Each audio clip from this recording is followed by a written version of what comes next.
وهذا عبد الرحمن ابن خراش. وهذا الرجل كان من أئمتهم وكبار أعلامهم وحفاظهم البارعين، يأخذون بتوثيقاته وتضعيفاته للرجال، يعتمدون على أقواله،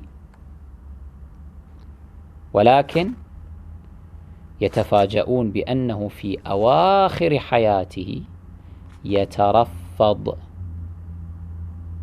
فيصنف كتابا يخرج فيه مثالب شيخيهم أبي بكر وعمر لعنة الله عليهما.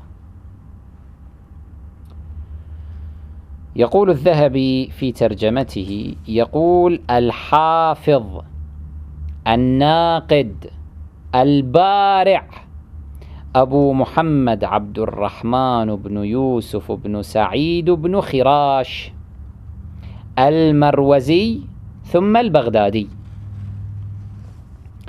قال أبو نعيم بن عدي: ما رأيت أحدا أحفظ من ابن خراش.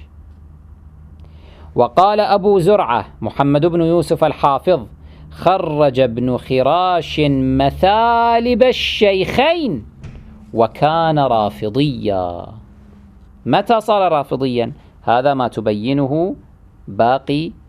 يبينه باقي الترجمة.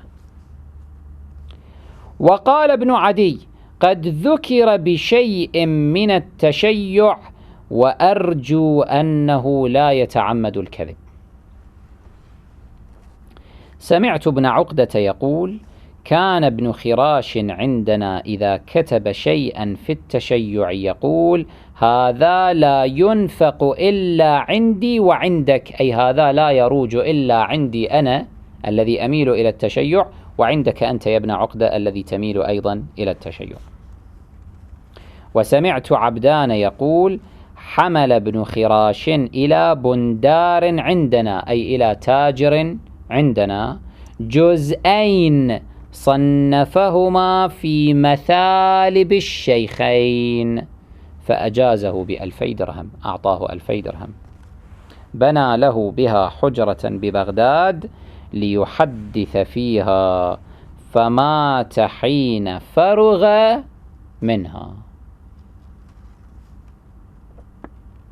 الرجل كان منهم، ثم على ظاهر الذي هذا نقلوه ترفض في أواخر حياته، ولهذا هاجموه بشدة مع إقرارهم بأنه كان حافظا بارعا ناقدا، إلا أنهم هاجموه تاليا.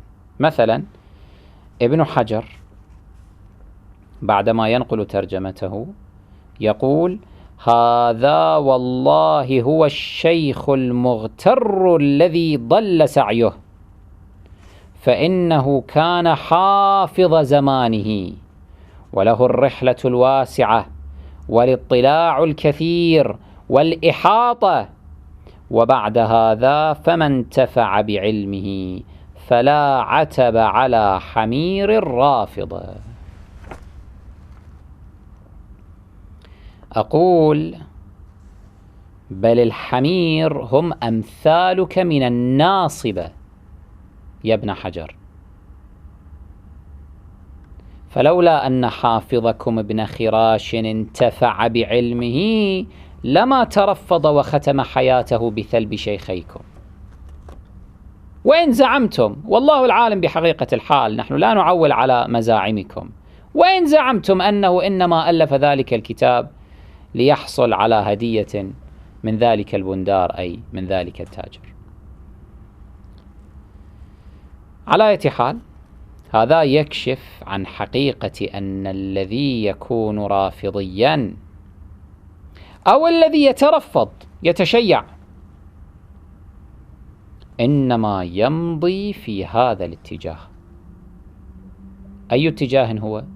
هو اتجاه النيل من أئمة الباطل ورموز الضلالة، محاولة كشف مثالبهم ومخازيهم بأية وسيلة ممكنة حتى تعرف الناس حقيقتهم، فلا تتبعهم ولا تمضي على هذا الوهم الذي تعتقد به.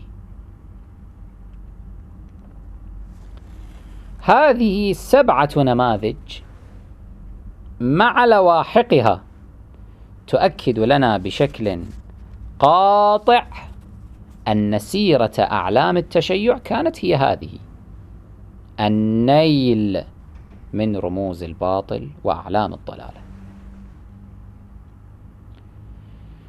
والآن بعد هذه الجولة الطويلة في المحاضرات السابقة